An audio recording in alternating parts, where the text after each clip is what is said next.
दुश्मन को मारो कम, तड़पाओ ज्यादा। ये देश रहना चाहिए गैर बराबरी के खिलाफ इस लड़ाई में। नमस्कार, मैं हूं चित्रा त्रिपाठी और अब वक्त हो चला है जनहित का।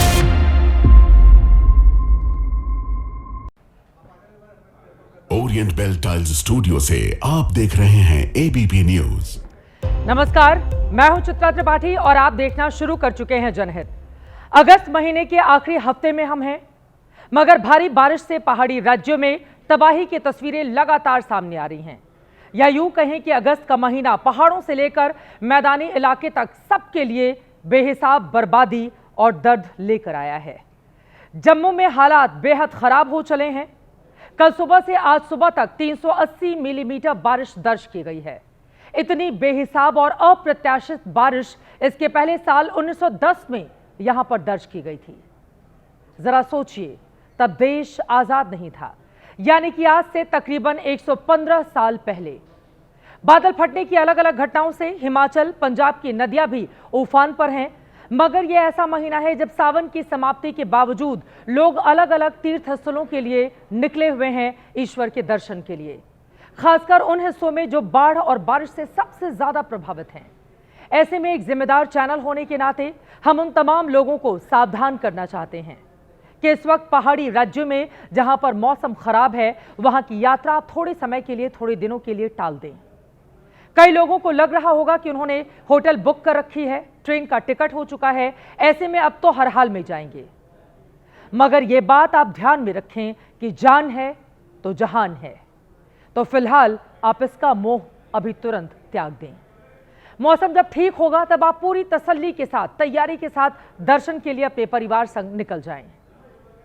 मां वैष्णो देवी की यात्रा पर गए 32 श्रद्धालुओं की कल जान चली गई।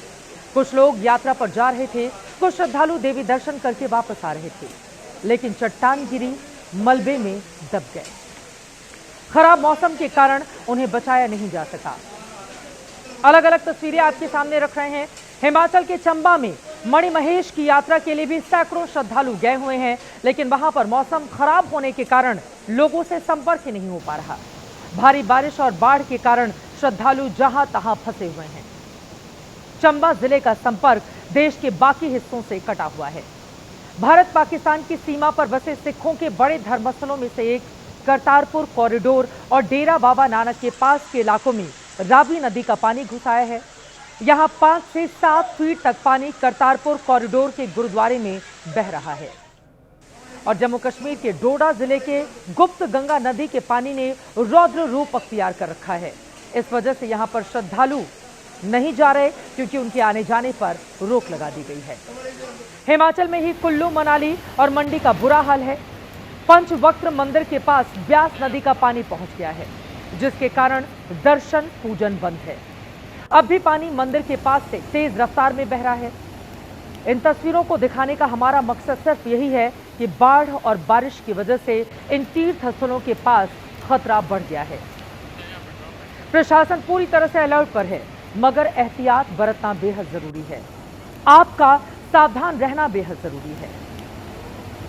भारी बारिश के मामले में जम्मू का हाल सबसे ज्यादा खराब है। इस इलाके में बारिश ने अपने पुराने तमाम रिकॉर्ड तोड़ दिए हैं। जम्मू में कल सुबह से आज सुबह तक 380 मिलीमीटर बारिश दर्ज की गई है। इससे पहले साल 1990 में लगातार इस महीने में इतनी बारिश जम्मू में दर्ज हुई थी, यानी कि 115 साल पहले। इससे पहले 1988 में सितंबर महीने में 270 मिमी बारिश एक दिन में दर्ज की गई। जम्मू रीजन में बारिश की वजह से तवी, चिनाब सहित तमाम नदियां उफान पर हैं। जम्मू शहर में 5000 से ज्यादा लोग सुरक्षित जगहों पर भेजे गए हैं। मुख्यमंत्री उमर अब्दुल्ला की पीएम मोदी से फोन पर बातचीत हुई है। उन्होंने हर तरह की मदद का भरोसा दिया है। हालात के बारे में मुख्यमंत्री से प्रधानमंत्री ने जानकारी ली है। भारी बारिश की वजह से ही कल माता वैष्णो देवी मार्ग पर हादसा हुआ था। कल जब मैं हादसे की खबर आप तक पहुंचा रही थी, तब मरने वालों की संख्या 5 थी, लेकिन अब मौत का आंकड़ा बढ़कर 34 हो गया है। कई लोग बुरी तरह से घायल भी हैं, जो अस्पताल में अपनी जिंदगी के लिए संघर्ष कर रहे हैं। दरअसल कल दोपहर के वक्त सैकड़ों की संख्या में यात्रा मार्ग पर श्रद्धालु थे। हालांकि बारिश तेज हो रही थी। बारिश का पानी यात्रा मार्ग पर बहुत तेजी से बहता हुआ दिखाई दे रहा था। प्रशासन की तरफ से माइक में बकायदा अनाउंसमेंट भी किया जा रहा था कि यात्रा को टाल दें। बावजूद इसके लोगों ने प्रशासन की बात को अनदेखा किया और दर्शन करने के लिए निकल पड़े। फिर अचानक पहाड़ का हिस्सा गिरा और कुछ ही सेकंड में माता रानी का जयकारा लगाते हुए जो लोग अपनी मस्ती और मां की भक्ति में लीन थे वो दबते चले गए।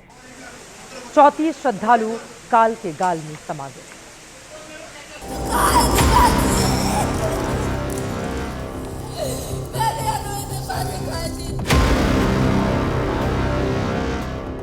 मंगलवार को मां अर्धकुंवारी में जो आपदा आई उसकी चीखें अब तक कटरा में गूंज रही हैं। मां वैष्णो देवी के दर से महज 6 किलोमीटर पहले श्रद्धालुओं पर आपदा का ऐसा पहाड़ गिरा जिसके जख्म शायद ही कभी भर पाए।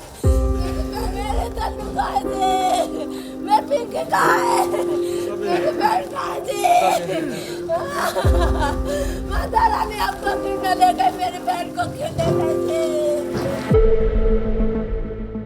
करीब 1800 किलोमीटर का सफर करके ये परिवार बिहार के समस्तीपुर से वैष्णो देवी के दर्शन के लिए आया था। परिवार के 10 लोग कटरा से पैदल वैष्णो देवी के लिए चढ़े थे, लेकिन मां अर्धकुंवारी तक ही पहुंचे थे कि लैंडस्लाइड हो गया और परिवार के 5 लोगों का साथ हमेशा हमेशा के लिए छूट गया। हम लोग सर जा रहे थे माता रानी के दर्शन करने के लिए, बिजली टमका एक ही बार जो है 4 में सारा गिर गया सारा। हम लोग 15 में से 10 लोग थे और 4-5 बच्चे थे सब। मेरी बेटी थी, मेरी बहन थी, मेरी बहन की लड़की थी, मेरी बहन का जेठ था, ये सब था। तो एक सेकंड नहीं मिला कि कुछ कर सके, एक सेकंड भी नहीं मिला कि बचा सके किसी को। भाई एक सेकंड भी नहीं, बाहर गिरने में लगा। पीड़ितों के मुताबिक जिस वक्त अर्धकुंवारी मंदिर के पास पहाड़ गिरा वहां 100 से ज्यादा श्रद्धालु मौजूद थे जो मलबे में दब गए। उस खौफनाक मंजर की कहानी वहां मौजूद इस श्रद्धालु से सुनिए जिनका पूरा परिवार मौत को मात देकर लौटा है। अर्धकुंवारी से आगे निकल गए थे तो 1 किलोमीटर आए होंगे, अचानक लैंडस्लाइड हुआ तो उसमें जो है मेरी बिटिया धक्का लग कर नीचे गिर गई। मैंने अपनी पत्नी को निकाला, उसके पैर में फ्रैक्चर हो गया। लखनऊ के पीयूष और उसके 2 साथी भी मां वैष्णो देवी के दर्शन कर कटरा लौट रहे थे। ये तीनों खुशकिस्मत थे कि जब हादसा हुआ तो ये तीनों घटना स्थल से चंद कदम की दूरी पर थे। अर्धकुंवारी पहुंचे तो वहां से अलर्ट हो गया कि आप लोग जल्दी से जाइए, रास्ता बंद होने वाला है क्योंकि बारिश बहुत ज़्यादा हो गई है। फिर हम लोग अर्धकुंवारी से जैसे ही पहुंचे थे उसके लगभग 200 मीटर नीचे ये हुआ कि वहीं हम लोग को रोक दिए कि अब नीचे स्लाइड हो गया है और 4 रास्ते जो है वो उस मलबे में जो है दब गए हैं। लैंडस्लाइड की चपेट में सिर्फ बड़े ही नहीं बल्कि मासूम बच्चे भी आ गए। उस दर्दनाक मंजर को अपनी आंखों से देखने वाले चश्मदीद अब भी खौफ के साए में हैं। डर तो इतना, जब 2 साल का छोटा बच्चा मैंने देखा एम्बुलेंस से जब वो आया वापस, उसका चेहरा देखे ना इतना डर लग गया था। एक 2 साल का बच्चा था, एक 6 साल का बच्चा था। उन दोनों को उसके बाद एक तो ऐसे स्ट्रेचर पे लटका, उसका हाथ ही कट गया था। चश्मदीदों की माने तो प्रशासन और श्राइन बोर्ड की भी गलती थी। इलाके में लगातार भारी बारिश हो रही थी, पहाड़ी रास्तों पर चलना तक मुश्किल हो रहा था, लेकिन प्रशासन की तरफ से यात्रा नहीं रोकी गई। श्राइन बोर्ड ने भी देर शाम तक श्रद्धालुओं के प्रवेश पर ब्रेक नहीं लगाया। श्राइन बोर्ड ने भी लापरवाही बरती है क्योंकि नीचे से भी मार्ग बंद कर देना चाहिए था। उन्होंने कंटिन्यू कल भी शाम को 5 बजे तक एंट्री कराएंगे।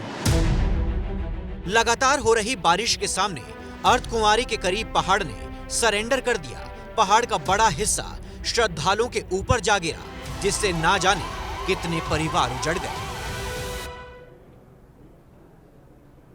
कटरा से आगे बढ़ते हैं और आपको लेकर चलते हैं जम्मू के कठुआ, जहां रावी नदी उफान पर है।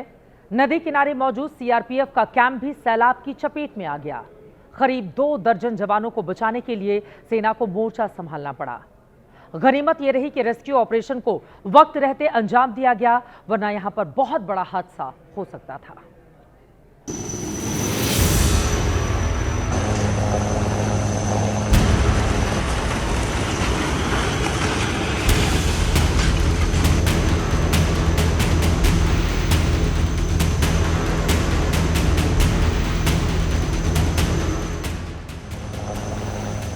से हेलीकॉप्टर उड़ा और जर्जर इमारत का अगला हिस्सा भर भरा कर पानी में समा गया।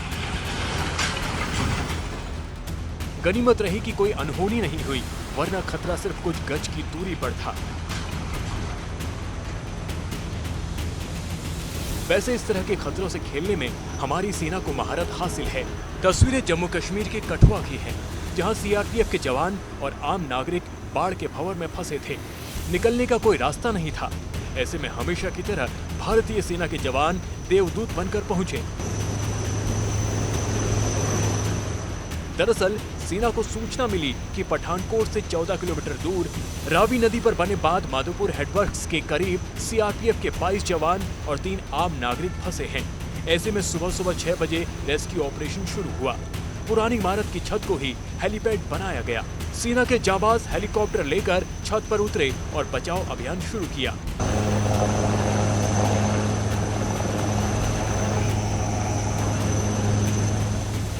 सीआरपीएफ के जवानों समेत सभी 25 लोगों की जिंदगी बचाने की जंग शुरू ही हुई थी कि जिस छत पर हेलीकॉप्टर को उतारा गया, उस मकान का अगला हिस्सा जमींदोज होकर सैलाब में बह गया। जम्मू के कठुआ में इस वक्त हम हैं। ये बॉर्डर है दरअसल पंजाब और जम्मू का, कठुआ में लखनपुर। तो यहाँ पे आपको दिखाते हैं रावी नदी जो है, रावी नदी अपने पूरे उफान पर है। और जो आपने दृश्य देखे थे, चॉपर से सेना ने जो है लोगों को रेस्क्यू किया था। सामने आप वो बिल्डिंग देख रहे हैं जो पूरी तरह कोलैप्स्ड बिल्डिंग है, वहाँ से लोगों को रेस्क्यू किया गया था। और यहाँ पे सीआरपीएफ का कैंप भी था और तमाम ये जो घर हैं अब इनको वैकेट करा लिया गया है, ये घर खाली करा लिए गए हैं। बावजूद इसके फौजी फरिश्तों के हौसले पस्त नहीं हुए और सभी 25 जिंदगियों को मौत के मुहाने से निकाल कर ही दम लिया। बड़ी बात यह कि जिस इमारत में ये लोग फंसे थे, वो भी थोड़ी देर बाद ही पूरी तरह से ढहकर पानी में बह गई।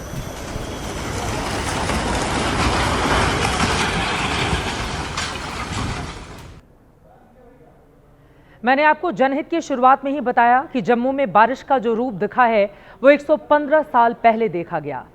यानी मौजूदा जो लोग हैं उनमें से किसी को याद भी नहीं होगा कि इतनी भयावहता को कैसे इस हिस्से ने बर्दाश्त किया था। वही हाल आज है। उफनती नदियां शहर को अपनी चपेट में ले रही हैं। पुल और निर्माणाधीन प्रोजेक्ट खिलौनों की तरह बहते जा रहे हैं। इंसान बेजुबान और सिस्टम बारिश की मनमानी के सामने असहाय हो चुके हैं। देखिए।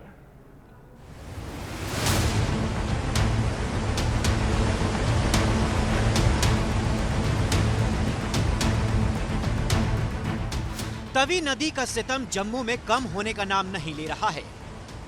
तवी नदी किनारे इंसान और इंसानी निर्माण महफूज नहीं है। वो गया, ये गया। वो बाहर निकलो। तवी नदी किनारे सड़क का एक बड़ा हिस्सा बह गया जो विक्रम चौक को बेली चरण से जोड़ता है। तवी का पानी किस तरह से लबालब भरा हुआ है और किस तरह से ये पानी तेज गति में पाकिस्तान की तरफ बह रहा है। पहाड़ी इलाकों से पानी आ रहा है और पानी इतना है कि तवी को देखकर इस समय डर लग रहा है। नदी किनारे बसे घर भी जलमग्न हो चुके हैं। मंगलवार को पानी रिहायशी इलाकों में घुस गया, जिसके निशान कई घंटों बाद भी एबीपी न्यूज संवाददाता अजय बाचलू की रिपोर्ट में कैद हुए हैं। मलबे में दबी कार बता रही है कि तवी नदी कितने उफान पर थी और जम्मू के कोने कोने में कैसे तबाही मचा रही थी।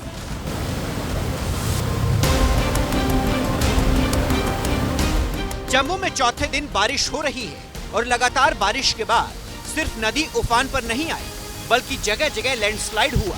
सबसे भयानक तस्वीर जम्मू कश्मीर के डोडा से मंगलवार को आई थी।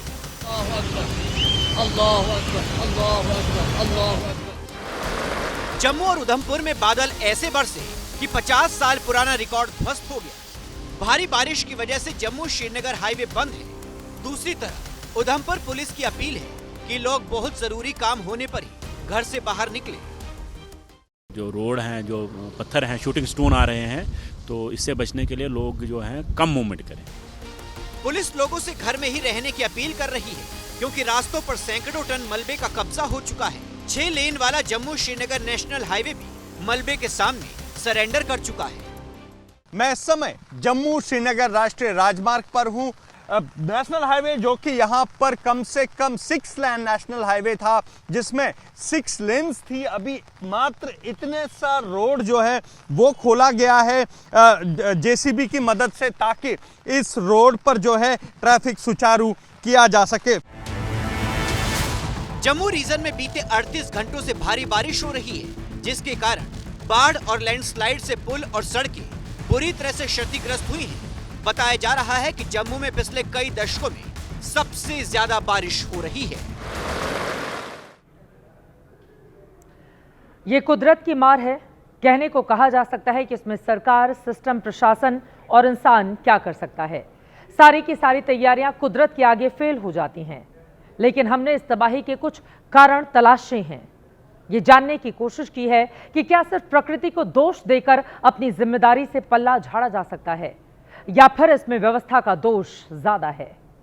पहले आप हिमाचल के कुल्लू मनाली में मची तबाही की 4 थ्योरी समझें। पहली तो यह है कि 2 जगहों पर कुल्लू घाटी में बादल फटे। दूसरी वजह यह बताई जा रही है भारी बारिश के बाद पंडोह डैम लारजी बांध से भारी मात्रा में पानी छोड़े गए। तीसरी वजह ब्यास नदी में अवैध तरीके से हो रहे खनन। और चौथी थ्योरी कहती है कि तमाम तरह के पुराने अनुभव और रिपोर्ट के बाद भी सरकार के स्तर पर कोई भी ठोस प्लान काम नहीं किया गया। सोमवार को हिमाचल में 4 जगहों पर बादल फटे। इसमें से 2 जगह धुंधी और मनालिसू नाला कुल्लू जिले में ही पड़ता है। इसके बाद इलाके में इतनी बारिश हो गई कि डैम से भारी मात्रा में पानी छोड़ना पड़ा और उसके बाद मंजर भयावह होता चला गया। सब कुछ बहता चला गया। हिमाचल में बहने वाली ब्यास नदी कुल्लू मनाली के रास्ते के बेहद करीब से बहती है। यही वजह है कि इस इलाके में दर्जनों जगहों पर रास्ता ब्यास में समा गया है। इस टोल नाके को ही देखिए, ऐसा लग रहा है मानो टोल प्लाजा नदी के बीचों बीच बनाया गया हो। इससे आप अंदाजा लगा सकते हैं कि ब्यास नदी का रूप अभी क्या है, कितना रौद्र है। कुल्लू मनाली के बीच पड़ने वाले रायसन के डोहलू नाला का पुराना और नया वीडियो आपके सामने है। आपको समझ में आ जाएगा कि ब्यास नदी किस तरह से खतरनाक रूप लेकर बह रही है। और इस तरह की कई और तस्वीरें हैं जो बता रही हैं कि कुल्लू मनाली के इलाके में ब्यास ने कहर बरपाया हुआ है। इस टोल नाके को लेकर पिछले साल स्थानीय लोगों ने विरोध किया था और आज देखिए टोल पानी में ही डूब गया है। जिस ब्यास नदी ने यहां पर तबाही मचाई है वो कुल्लू के रोहतांग दर्रे से निकलकर 470 किलोमीटर तक बहती है। ब्यास के किनारे कुल्लू और मनाली जैसे देश के बड़े हिल स्टेशन बसे हैं। आप अगर कुल्लू मनाली नहीं गए तो आपने ब्यास नदी की शीतलता का आनंद जरूर लिया होगा, अगर आप कभी वहां पर गए हों तो। नहीं गए तो आप आगे प्लान कर सकते हैं। लेकिन मौजूदा वक्त में आज वही ब्यास नदी अपने किनारे पर बसे कुल्लू और मनाली को तबाह करने पर आमादा है। अभी भी बहुत ज्यादा पानी निकाला नहीं गया है और जगह जगह तो रास्ते तबाह हुए हैं। उन्हें दोबारा तैयार होने में लंबा वक्त लगेगा। तस्वीरें आपके सामने हैं, उसकी भयावहता, उसकी तेज रफ्तार सब कुछ बता रही है कि हालात क्या हैं। हर साल कुल्लू मनाली में बड़ी संख्या में पर्यटक पहुंचते हैं। कई जगहों पर सैलानी भी फंसे हुए हैं। ऐसे में अगर अभी भी आप उधर जाने की सोच रहे हैं, प्लान कर रहे हैं, तो प्लीज उसे कैंसिल कर दें, क्योंकि मनाली और उसके आगे जाने का रास्ता बंद है। कुल्लू भी पहुंचना मुश्किल है। इसी से होकर लेह जाने वाला हाईवे भी है। बारिश और बाढ़ की वजह से जगह जगह रास्ते टूटकर ब्यास नदी में समा गए हैं। हमने जो जानकारी आज जुटाई है उसके मुताबिक हिमाचल में 3 नेशनल हाईवे बंद हैं। प्रदेश भर में करीब 700 सड़कें टूट गई हैं, बह गई हैं या नदी में विलीन हो गई हैं। मनाली में ब्यास ने जो विध्वंस किया है उसकी एक हैरान करने वाली तस्वीर आपके सामने है। यह मनाली का होटल शेरे पंजाब है। इस होटल के पीछे से ब्यास नदी बहती है। होटल का सिर्फ दरवाजा बचा है, पीछे का पूरा हिस्सा ब्यास नदी अपने साथ बहाकर काट कर ले जा चुकी है। इसे और करीब से समझने के लिए आप नई और पुरानी दोनों तस्वीरों को गौर से देखिए। पुराने शेरे पंजाब के नीचे से ब्यास नदी बह रही थी, लेकिन कल ब्यास नदी ने कोहराम मचाया और नदी अपने सामान्य लेवल से 8 से 10 फीट ऊपर तक बहने लगी। होटल का वो हिस्सा जिसमें बहुत से लोगों की मनाली ट्रिप की यादें जुड़ी हुई होंगी, वो जल समाधि ले चुकी है। इन दोनों तस्वीरों को दिखाने का हमारा मकसद यही है कि आप ब्यास की तबाही को समझें, महसूस करें। सवाल यह है कि क्या नदी ने अपना रास्ता खोजा है? क्या अतिक्रमण की वजह से नदियां नाराज हैं और वो खुद अपना रास्ता बना रही हैं, तय कर रही हैं? हिमाचल में हर साल इस महीने में एक पारंपरिक उत्सव मनाया जाता है। इसमें प्रतीकात्मक तौर पर देवी देवताओं और दुष्टों राक्षसों के बीच युद्ध होता है। अमावस्या की रात को मनाया जाने वाला लोक उत्सव है जिसे डगैली पर्व कहा जाता है। तांत्रिक दृष्टिकोण से डगैली की रात को साधना का सर्वश्रेष्ठ समय माना जाता है। इस रात को लोग समय से पहले ही घरों में बंद हो जाते हैं। इस युद्ध के नतीजे को हिमाचल में आई आपदा से जोड़कर देखा जा रहा है, क्योंकि कल इस युद्ध में दुष्ट, जिन्हें हिमाचल में डायन कहा जाता है, उसकी जीत का फैसला आया है, यानी देवता हार गए हैं। पारंपरिक तरीके से इसे हिमाचल के लोग मनाते हैं। इसे जादू टोने से जोड़कर भी देखा जाता है। अब इसे दो तरह से देखिए। एक तो संकेत ये माना जा रहा है कि इससे फसल अच्छी होगी और दूसरा संकेत ये है कि प्राकृतिक आपदाएं और ज्यादा होंगी, जान माल का नुकसान और ज्यादा होगा। इस जीत हार का विश्लेषण लोक परंपराओं के हिसाब से किया जाता है। अब जब रावी से लेकर ब्यास नदी तक उफनाई हुई है तो लोग इसे दुष्ट आत्मा की जीत बता रहे हैं। हिमाचल में बेहिसाब बारिश से पंजाब पस्त हो चला है।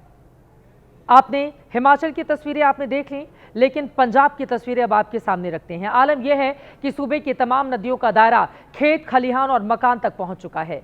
2/3 पंजाब करीब करीब डूब चुका है। ऐसे में अब सेना के जवान भी मुसीबतों के भंवर में फंसे लोगों को बचाने के लिए उतर चुके हैं।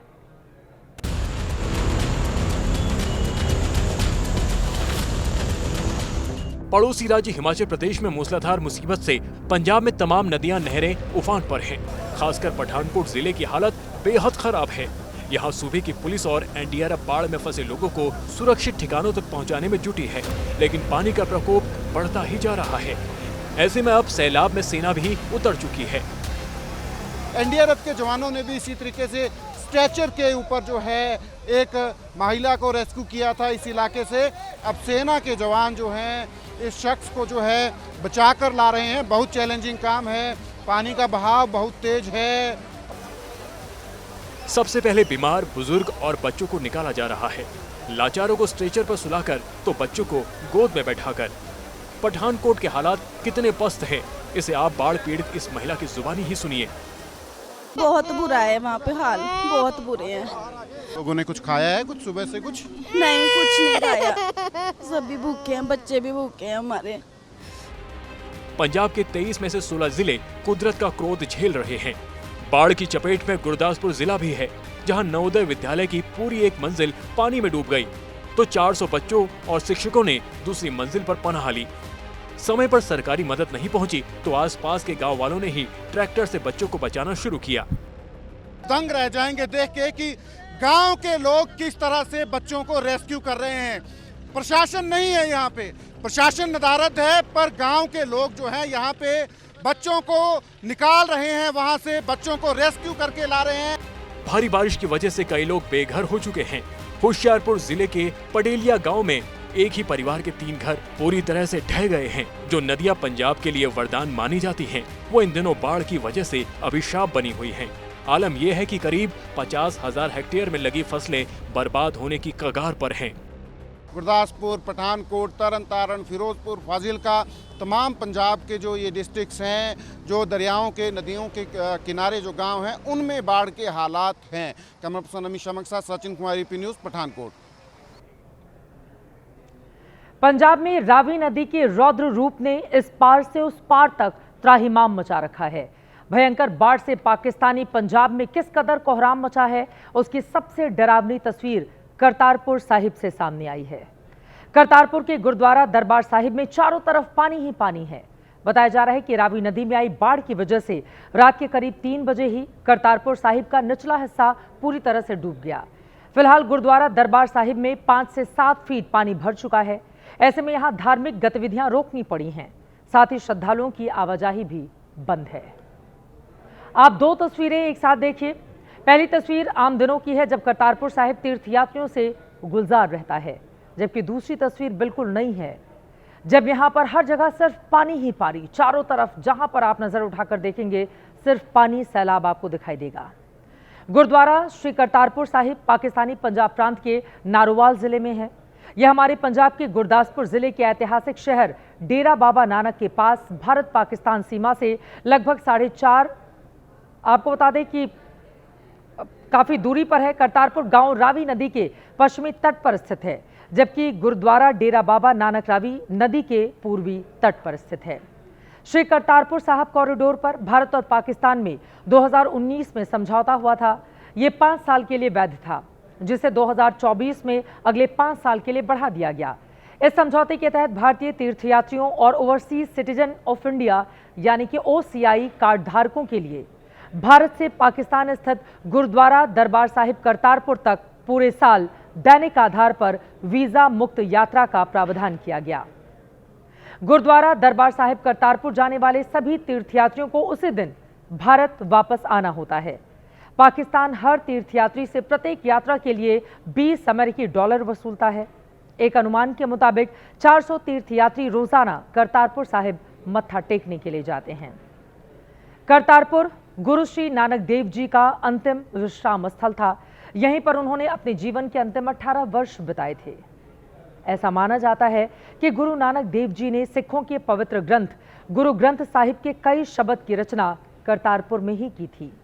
गुरु का लंगर नामक सामुदायिक भोजन भी करतारपुर में ही शुरू किया गया था, जो सिख परंपरा का एक महत्वपूर्ण हिस्सा है। पाकिस्तान पंजाब के सियालकोट में भी हालात भयावह हैं। सड़कों पर कमर तक पानी भरा हुआ है। तस्वीरें आप देखिए कैसे पानी में डूब चुकी सड़क पर एक ऑटो फंसा तो इसे सैलाब से निकालने में लोगों के पसीने छूट गए।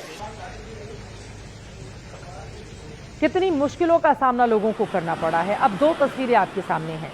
दोनों पाकिस्तान के सियालकोट की तस्वीरें हैं। यहां रिहायशी इलाके की सड़क पर दरिया बह रहा है। पूरा इलाका आप देखिए किस कदर पानी में समाया हुआ दिखाई देता है। तो आपने देख लिया कि पानी की वजह से जल तांडव ने किस तरह से हिंदुस्तान से लेकर अलग अलग देशों तक में कोहराम मचाकर रखा हुआ है।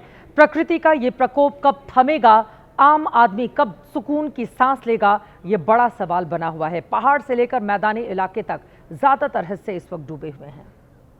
जहेद पे हम खबरों में आगे बढ़ेंगे और अब दुनिया की बड़ी खबरों का रुख कर लेते हैं।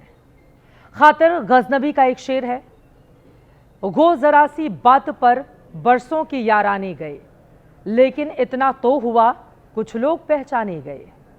जरा सी बात पर दोस्ती में दरार आती है तो दुख जरूर होता है, लेकिन इसे भी पॉजिटिव ढंग से लें तो एक तरह से अच्छा ही है कि चलो दोस्त की असली रंगत, उसकी फितरत का पता तो चल गया। इस तस्वीर को देखकर आप समझ चुके होंगे कि मैं किसकी बात करने जा रही हूं और पीएम मोदी के किस दोस्त ने अपना कैरेक्टर मौजूदा वक्त में दिखाया है। मोदी को महान मित्र बताने वाले ट्रंप ने आज से भारत पर 50% टैरिफ लागू कर ही दिया। हालांकि इस पर भी ट्रंप खुश नहीं हैं, बल्कि खिसियाकर अपना वसूली भाई वाला चरित्र खुद उघाड़ कर दिखा रहे हैं। खिसियानी बिल्ली खंभा नोचे वाली कहावत तो आपने सुनी होगी। अपने टैरिफ टेरर को ट्रंप खुद ही कैसे टाएं टाएं फिस कर रहे हैं, ये आपको दिखाएंगे। मोदी और ट्रंप के टक्कर में 2 स्पेशल कमेंट्स भी आज हमारे पास हैं, उनकी एक झलक दिखा देते हैं। एक तो विपक्ष के नेता राहुल गांधी है, जिनकी बातों से आज ऐसा लगा जैसे ट्रंप और मोदी की कोई फोन पर बातचीत वो चुपके चुपके सुन रहे थे।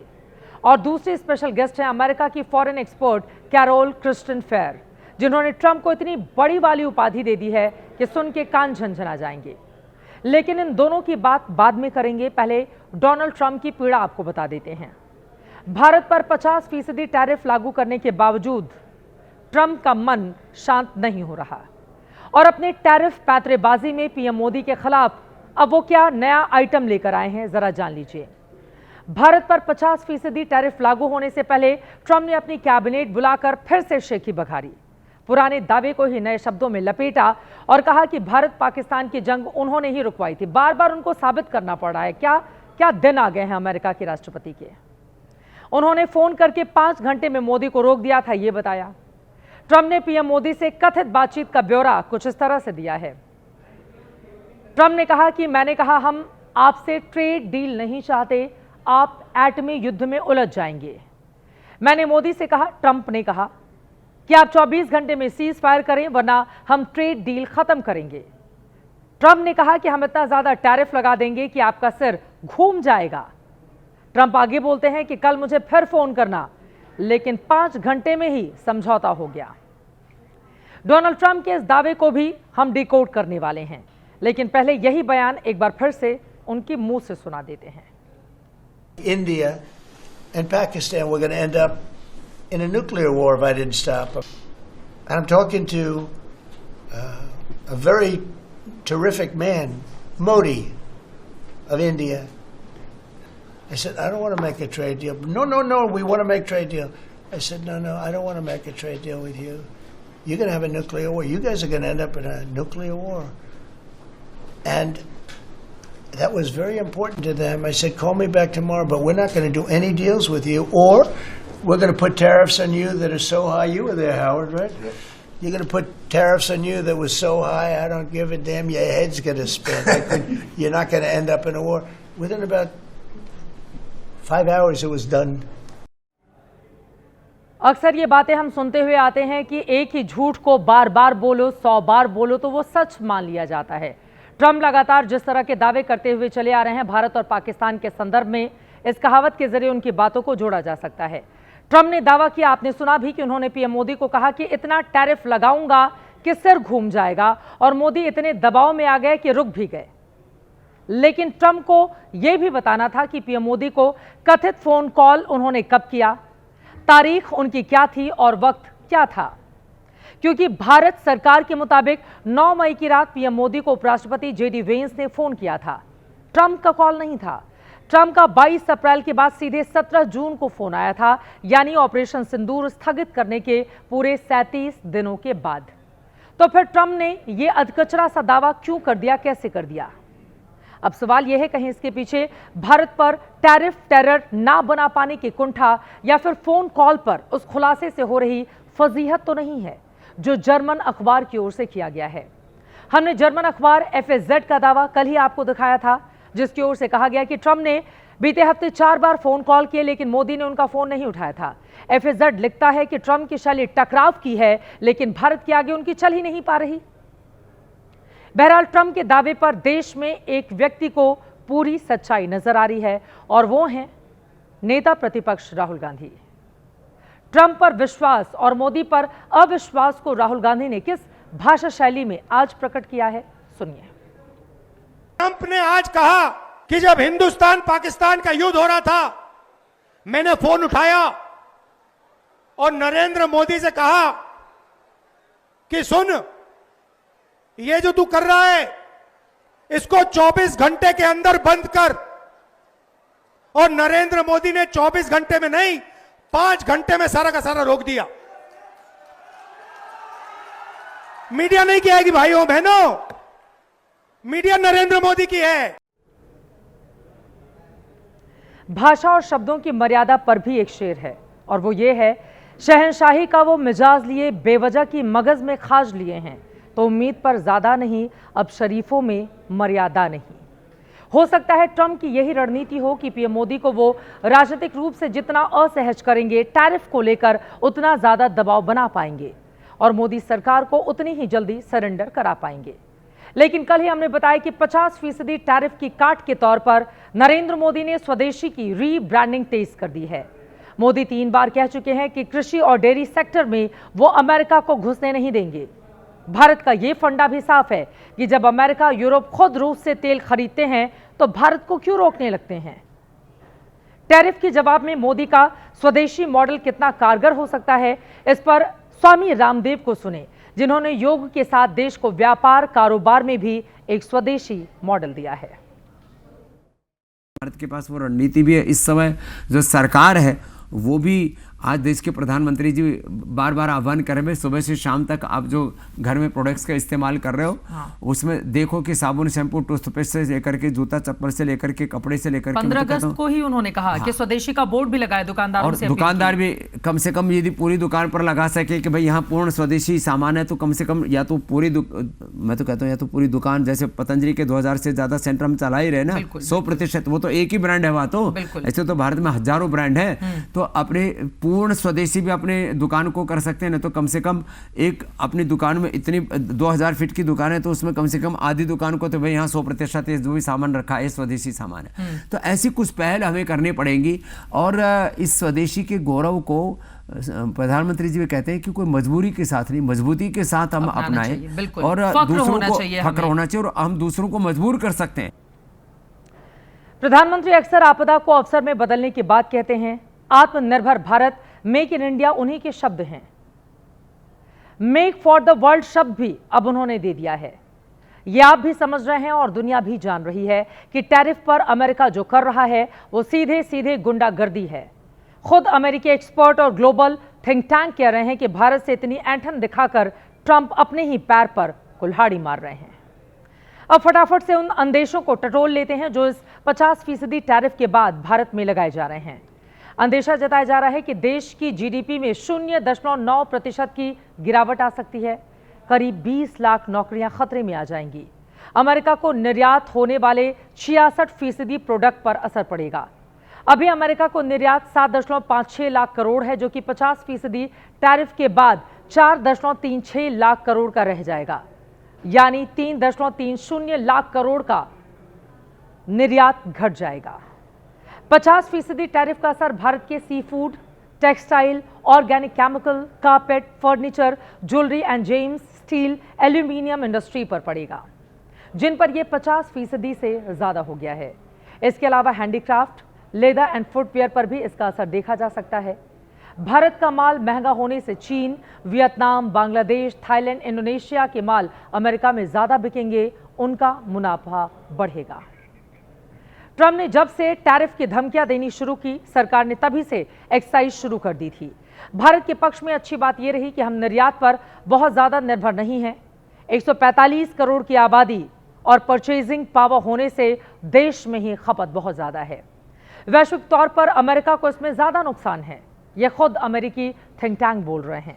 साफ शब्दों में कह रहे हैं कि ट्रंप की टैरिफ वाली सनक भारत, चीन और रूस को एक प्लेटफॉर्म पर ला रही है और भारत पर दादागिरी दिखाकर अमेरिका अच्छा दोस्त खो देता है तो वैश्विक राजनीति में यह महामूर्खता कही जाएगी। अब इस खबर के अंतिम पड़ाव में हम आज का दूसरे एक्सपर्ट कमेंट पर आ जाते हैं। राहुल गांधी को तो आप पहले ही सुन चुके हैं, अब जरा अमेरिकी think tank Carol Christine Fair को सुन लेते हैं। परिचय भी दे दें कि कैरोल राजनीति और कूटनीति में दक्षिण एशियाई मामलों की बड़ी जानकार हैं। दुनिया उन्हें गंभीरता से सुनती है, लेकिन हम माफी चाहेंगे कि एक लाइव चैट में उन्होंने ट्रंप को महामूर्ख कहने के लिए जो पर्यायवाची शब्द इस्तेमाल किया है वो हम आपको नहीं सुना सकते। वो शब्द हमने बीप कर दिया है, लेकिन आपको गौर से जरूर सुनना चाहिए। You know, unfortunately, many of the Trump officials are not terribly expert in their field. So the optimist in me would like to believe that the bureaucracy is going to hold it together. But the pessimist in me says this is 6 months and we've got 4 years of this. And I know I can't live in this country after 4 years.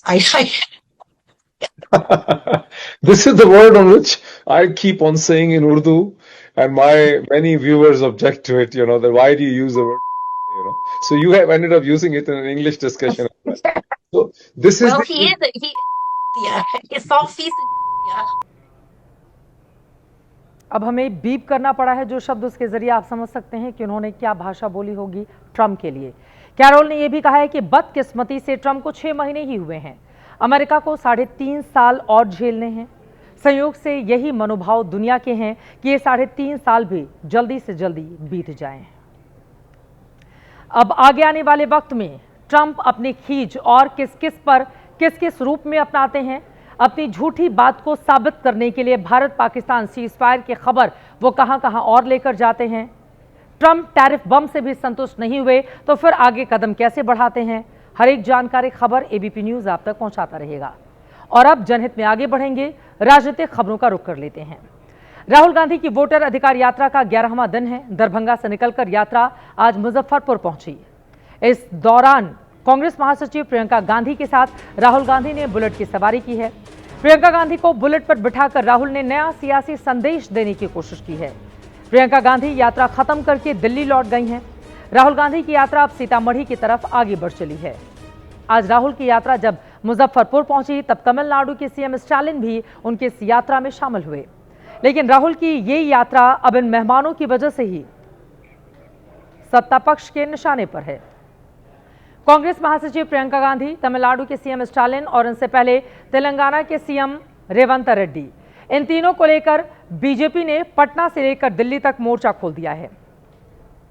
Punjab चुनाव के वक्त तत्कालीन CM रहे चन्नी ने बिहारियों पर टिप्पणी की थी, तब प्रियंका ताली बजा रही थी। स्टालिन पर बिहारियों के अपमान का आरोप है।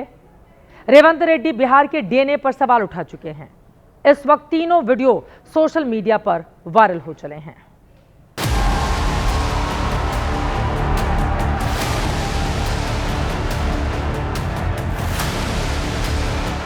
क्या संदेश देना चाहती है कांग्रेस पार्टी आरजेडी कि जो बिहारियों का अपमान करेगा, उनकी अस्मिता को ठेस पहुंचाएगा, उनको स्टार प्रचारक बना दिया जाएगा। जिन जिन लोगों ने गाली दिया उसको लालू परिवार बिहार बुला रहा है। बिहारियों को गाली देने वाले लोगों का संरक्षण लालू प्रसाद जी का परिवार कर रहा है। बिहार की जनता करारा जवाब देने जा रही है और ऐसे दो नेताओं की उपस्थिति के बाद जो बची खुची संभावनाएं वो भी खत्म हो।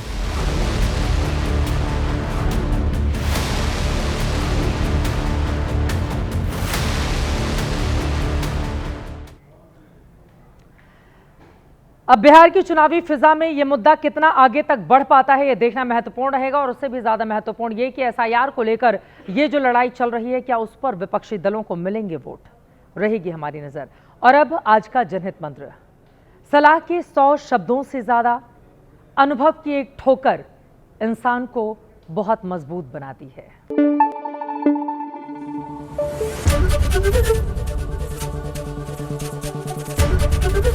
एबीपी न्यूज आपको रखे आगे।